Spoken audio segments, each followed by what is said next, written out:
Hello students, हम कर रहे थे liberalism approach of international relations.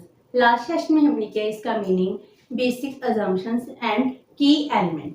And इस सेशन में हम करेंगे features of liberalism approach of international relation. जो इंटरनेशनल रिलेशन पर लिबरलिज्म अप्रोच है, ये भी क्लासिकल लिबर्टी से स्टार्ट होती है, क्योंकि इसके मेन सपोर्टर भी क्लासिकल लिबर्टी वाले ही हैं।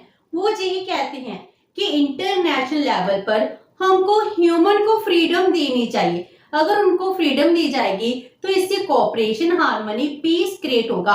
इससे क्या होगी, इंटरनेशनल लेवल पर भी स्मूथ वर्किंग होगी, पीस मेंटेन हो पाएगी, जिससे हम वॉर को एलिमिनेट कर सकते हैं। तो लिबरलिस्ट ह्यूमन की रैशनैलिटी पर बहुत ज्यादा फेथ करते हैं। वो कहते हैं अगर एक ह्यूमन को फ्रीडम दी जाएगी, इससे क्या होता है, इंटरनेशनल लेवल पर भी उसका इम्पैक्ट पड़ता है एंड इंटरनेशनल लेवल पर भी स्मूथ वर्किंग होती है। तो इसके मेन फीचर्स क्या है? First one is faith in democracy. जो लिबरलिस्ट है, इनको डेमोक्रेसी में सबसे ज्यादा फेथ है, क्योंकि फर्स्ट वर्ल्ड वॉर के बाद क्या हुआ था, ऑटोक्रेसी जन्म ले रही थी। उसके बाद फैसिज्म, नाजीज्म का जन्म होता है। इससे क्या होता है, ऑटोक्रेसी जन्म लेती है, जिससे इंडिविजुअल की फ्रीडम को खत्म कर दिया जाता है। इसीलिए जी कहते हैं अगर हम इंटरनेशनल लेवल पर स्मूथ वर्किंग करना चाहते हैं तो इसके लिए जरूरत क्या है, डेमोक्रेसी की इस्टेब्लिशमेंट की। अगर डेमोक्रेसी इस्टेब्लिश होगी तो इसका बेनिफिट क्या होगा कि इंटरनेशनल लेवल पर हम सब अच्छे से स्मूथ वर्किंग कर पाएंगे एंड कोऑपरेशन को क्रिएट कर पाएंगे। एंड सेकेंड वर्ल्ड वॉर के बाद मोस्ट ऑफ द कंट्रीज में डेमोक्रेसी इस्टेब्लिश होती है। और जी कौन सी डेमोक्रेसी की फॉर्म को इस्टेब्लिश करना चाहते हैं, लिबरल फॉर्म ऑफ डेमोक्रेसी।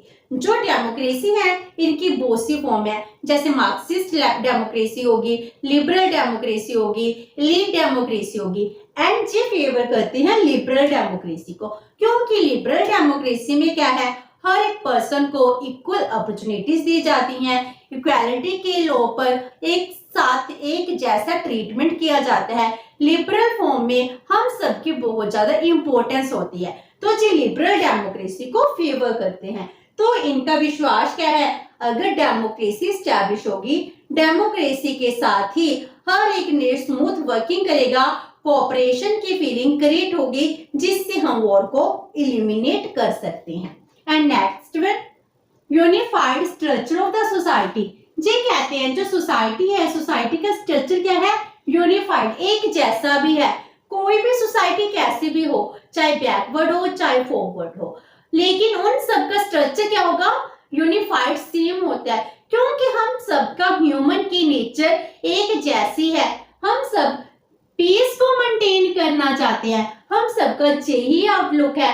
हम किसी भी सोसाइटी के मेंबर हो, हम सब पीस को मेंटेन करना चाहते हैं। एंड पीस मेंटेन करने के लिए डेमोक्रेसी ही सबसे best form of the government है। इसीलिए कहते हैं कि अगर हम वर्ल्ड लेवल पर वॉर को एलिमिनेट करना चाहते हैं, इसके लिए पीस मेंटेन करनी होगी, एंड डेमोक्रेसी के बिना पीस मेंटेन नहीं हो सकती।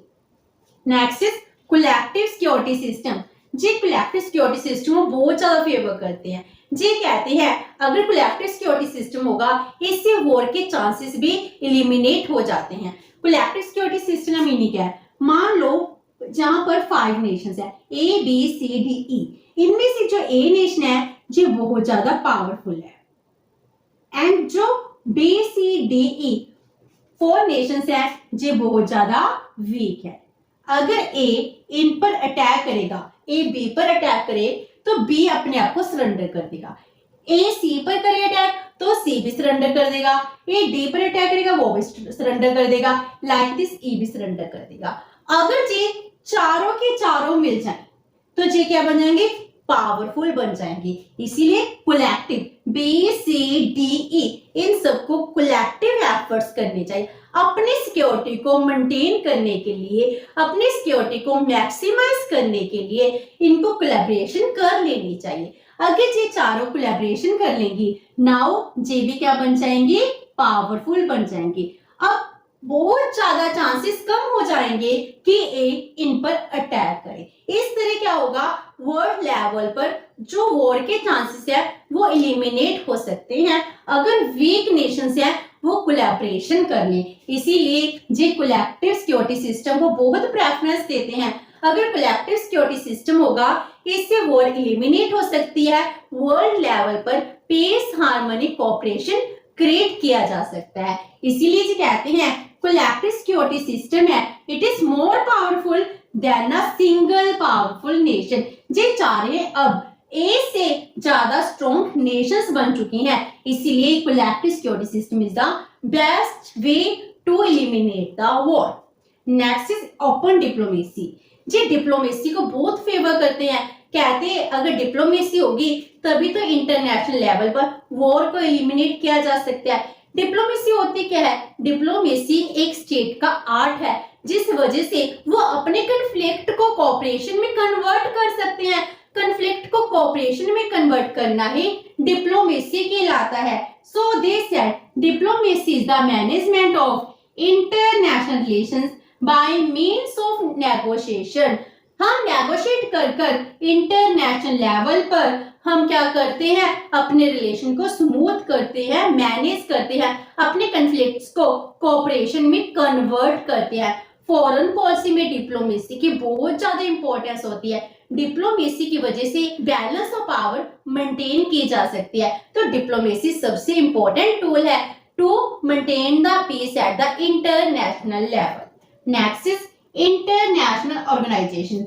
जो इंटरनेशनल ऑर्गेनाइजेशंस को बहुत इंपॉर्टेंस देते हैं। ये कहते हैं अगर इंटरनेशनल ऑर्गेनाइजेशंस होंगी तभी जाकर पीस हार्मनी क्रिएट हो सकती है। सेकेंड वर्ल्ड वॉर के बाद क्या होता है, वो सारे इंटरनेशनल ऑर्गेनाइजेशंस है जो इस्टेब्लिश होती हैं। They can help in cooperation among Nations, जैसे यूनाइटेड नेशन ऑर्गेनाइजेशन। जो वर्ल्ड लेवल बहुत बड़ी ऑर्गेनाइजेशन है जो क्या करती है, हार्मनी क्रिएट करने के लिए बहुत एफर्ट्स कर रही है। GATT general agreement on tariffs and trade and IBRD। जो सेकंड वर्ल्ड वॉर था, सेकंड वर्ल्ड वॉर में जो इकोनॉमीज हैं, जो कंट्रीज हैं वो डिस्ट्रॉय हो गई थी, इनको रिकंस्ट्रक्ट करना था। इनको रिकंस्ट्रक्ट करने के लिए फाइनेंशियल हेल्प की जरूरत थी, तो एक बैंक इस्टेब्लिश किया गया जिसका नाम दिया गया IBRD, international bank for reconstruction and development, जो अब इसको वर्ल्ड बैंक के नाम से जाना जाता है। एंड IMF, हम इंटरनेशनल लेवल पर ट्रेड करना चाहते हैं, बैलेंस ऑफ पेमेंट को मेंटेन करने के लिए इंटरनेशनल मॉनेटरी फंड बहुत बड़ा रोल प्ले करता है। तो जो ऑर्गेनाइजेशंस हैं जो नेशंस में कोऑपरेशन को क्रिएट करती हैं, उनमें ट्रेड को इंक्रीज करने के लिए एफर्ट्स करती हैं जिससे उनका म्यूचुअल अंडरस्टैंडिंग है बहुत ज्यादा इंक्रीज हो सके। Next is international laws. International law भी बहुत इंपॉर्टेंट रोल प्ले करते हैं। इंटरनेशनल लॉ की वजह से हम वर्ल्ड लेवल पर कोऑपरेशन को क्रिएट कर सकते हैं। इंटरनेशनल ऑर्गेनाइजेशन है जो कोऑपरेशन क्रिएट करती हैं एंड जो इंटरनेशनल लॉ बनाए जाएंगे, अगर सभी नेशंस उस लॉ को मानेंगे तो वॉर को एलिमिनेट किया जा सकता है। इसीलिए जो कहते हैं इंटरनेशनल लॉज हैं it promotes the peace, progress, harmony and they also protect the human rights, जिससे वर्ल्ड लेवल पर ह्यूमन राइट्स की प्रोटेक्शन होती है।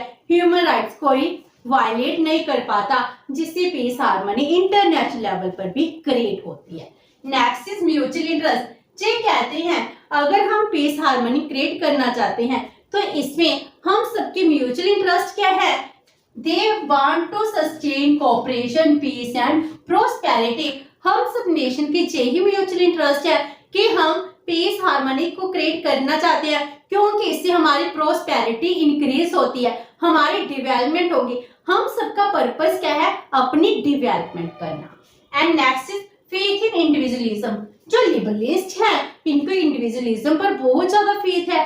ये कहते हैं इंडिविजुअलिज्म हो गया, अगर उनको फ्रीडम दी जाएगी इन सोशल, इकोनॉमिक, पॉलिटिकल मैटर्स में, तभी तो जाकर हम डेवलपमेंट कर सकते हैं, तभी तो जाकर वॉर को एलिमिनेट किया जा सकता है। इसीलिए कहते हैं कि ह्यूमन है बाय नेचर बहुत अच्छा है, उसको फ्रीडम दे देनी चाहिए। अगर फ्रीडम होगी तो इंटरनेशनल लेवल पर वॉर की एलिमिनेट हो सकती है। इसीलिए ये कहते हैं जो इंडिविजुअल लिबर्टी है इट इज द सुप्रीम। इसके लिए उनको political, economic, social liberty provide करानी चाहिए, क्योंकि ये लिबर्टी क्या करती है, उसको फ्रीडम देती है। हम दूसरे नेशन से म्यूचुअल अंडरस्टैंडिंग करते हैं, कोऑपरेशन करते हैं, ट्रेड करते हैं, जिससे हमारी अंडरस्टैंडिंग, बाउंडिंग बहुत ज्यादा स्ट्रॉन्ग होती है, जो वॉर को एलिमिनेट करने में बहुत बड़ा रोल प्ले करती है। Next is faith in rationality. इनको ह्यूमन की रैशनैलिटी पर बहुत फेथ है। वो कहते हैं उसके जो भी कन्फ्लिक्ट्स हैं वो अपने रैशनल वे से, इंटेलेक्चुअल से अपने कन्फ्लिक्ट्स को कोऑपरेशन में कन्वर्ट कर सकता है। अगर हम उसको फ्रीडम देंगे तो इंटरनेशनल लेवल पर हमारे कन्फ्लिक्ट्स हैं कोऑपरेशन में कन्वर्ट हो सकते हैं। इसीलिए they have the faith in the rationality of human, क्योंकि ह्यूमन भी एक पीस सीकिंग होता है। he want to pursue his own interest, जिससे उसका भी बेनिफिट होगा एंड दूसरों का भी बेनिफिट होगा। Next is interdependence among states. जो स्टेट्स है इनमें इंटरडिपेंडेंस होनी चाहिए। अगर इंटरडिपेंडेंस होगी तो वॉर भी नहीं होगी, क्योंकि अगर एक नेशन का दूसरे के नेशन के साथ सिर्फ पॉलिटिकल रिलेशन ना होकर सोशल इकोनॉमिक रिलेशन भी डेवलप होंगे, इससे हमको बहुत ज्यादा बेनिफिट होगा, क्योंकि बाउंडिंग ज्यादा अच्छी होंगी, स्ट्रॉन्ग होंगे। इकोनॉमिक बाउंडिंग, जैसे हम ट्रेड की बात करते हैं, हाँ अगर सेल्फिश है तो पहले अपने बेनिफिट्स देखेंगे, ट्रेड के साथ हमारे बेनिफिट्स इंक्रीज होते हैं, इसीलिए हम वॉर को एलिमिनेट करना प्रेफर करेंगे। अगर हम पता है कि अगर हमारे किसी कंट्री के साथ बहुत अच्छे इकोनॉमिक रिलेशंस हैं, अगर हमारे रिलेशंस खराब हो गए तो इसका नुकसान होगा, मुझको मेरे ट्रेड पर इसका अफेक्ट पड़ेगा, तो मैं अपने रिलेशन को स्मूथ बनाना चाहूंगी। इसीलिए हमारे इकोनॉमिक इंटरेस्ट भी, अगर इकोनॉमिक कोऑपरेशन इंक्रीज होगी इसका बेनिफिट भी हमको मिलेगा, एंड सोशल इंटरेस्ट भी इंक्रीज होंगे, क्योंकि सोशल टूरिज्म इंक्रीज होगा, कल्चर का ट्रांजैक्शन होगा, जिससे हमारी बॉन्डिंग और इंक्रीज होती है। तो इंटरनेशनल लेवल पर सिर्फ पॉलिटिकल नहीं, सोशल एंड इकोनॉमिक बाउंडिंग्स भी हैं, अगर ये स्ट्रॉन्ग होती हैं इसका बेनिफिट हम सबको मिलता है। And last one is emphasize on distribution of power. ये कहते हैं जो पावर है ये डिस्ट्रीब्यूट होनी चाहिए, क्योंकि अगर पावर्स है सेंट्रलाइज होंगे, सेंट्रलाइज पावर्स क्या होती है, ऑटोक्रेसी को क्रिएट करती हैं। इसीलिए अगर हम चाहते हैं ऑटोक्रेसी खत्म हो जाए तो इसके लिए जरूरत है पावर्स को डिसेंट्रलाइज करने की। अगर पावर्स डिसेंट्रलाइजेशन होगी तो ऑटोक्रेसी भी जन्म नहीं लेगी और इंटरनेशनल लेवल पर भी कोई एक पर्सन पावरफुल नहीं बनना चाहेगा, जिससे हम वॉर को एलिमिनेट कर कोऑपरेशन को क्रिएट कर सकते हैं। तो ये थी लिबरल अप्रोच, जिसमें वो किसको फेवर करती है, कोऑपरेशन को, फ्री ट्रेड को, इंडिविजुअल की लिबर्टी को फेवर करते हैं, जिससे हम इंटरनेशनल लेवल पर भी पीस, हार्मनी, कोऑपरेशन को क्रिएट कर सकते हैं, जिसका बेनिफिट होता है हम वॉर को एलिमिनेट कर सकते हैं, तो जिससे हम क्या कर सकते हैं, अपनी डेवलपमेंट कर सकते हैं। तो ये थे features of liberal approach of international relation. Hope so कि आपको ये सेशन अच्छा लगा होगा। अगर आपकी कोई क्वेरी है तो post it in the comment box, and video अच्छी लगी तो please like and share with your friend. Thank you so much and have a nice day.